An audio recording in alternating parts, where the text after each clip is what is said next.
ಹೂವಿನ ಬಾಣದಂತೆ.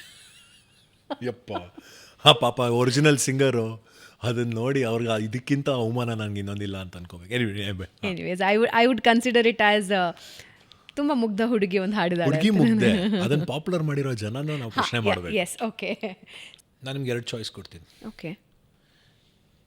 ನಿಮಗೆ ದುಡ್ಡು ಬೇಕಾ ಮರ್ಯಾದೆ ಬೇಕಾ? I would choose second one. ಮರ್ಯಾದೆ ಬೇಕು ಅಲ್ವಾ? ನಿಮಗೆ ದುಡ್ಡು ಬೇಕಾ ಪ್ರೀತಿ ಬೇಕಾ? Second one again. ದುಡ್ಡು ಬೇಕಾ ಸ್ನೇಹ ಬೇಕಾ? Second one again. ದುಡ್ಡು ಬೇಕಾ ವಿಶ್ವಾಸ ಬೇಕಾ? Second one. ದುಡ್ಡು ಬೇಕಾ ನೀವು ಅಂತ ಕಷ್ಟಪಟ್ಟು ದುಡ್ದಿರೋ ದುಡ್ಡು ಬೇಕಾ? Second one again. ಎಲ್ಲದರಲ್ಲೂ ನೀವು ಚೂಸ್ ಮಾಡಿದ್ದೇನೋ ಸೆಕೆಂಡ್ ಒನ್. ಯಾವ್ದು ಈಸಿಯಾಗಿ ಸಿಗಲ್ಲೋ ಅದನ್ನೇ ನೀವು ಚೂಸ್ ಮಾಡಿದ್ದು, ರೈಟ್? ನಾನು ಕೇಳೋದು ಅದೊಂದನ್ನೇ, ನಿಮಗೆ ದುಡ್ಡು ಬೇಕಾ ಅಥವಾ ಮರ್ಯಾದೆ ಬೇಕಾ ಅಥವಾ ಗೌರವ ಬೇಕಾ, ಒಬ್ಬ ಅಥವಾ ಕಲೆ ಬೇಕಾ? ಈ ಪ್ರಶ್ನೆನ ನಾವು ನಮಗೊಂದ್ಸಲಿ ನಾವು ಹಾಕೋಬೇಕು ಏನೇ ಶುರು ಮಾಡಿದ್ರು.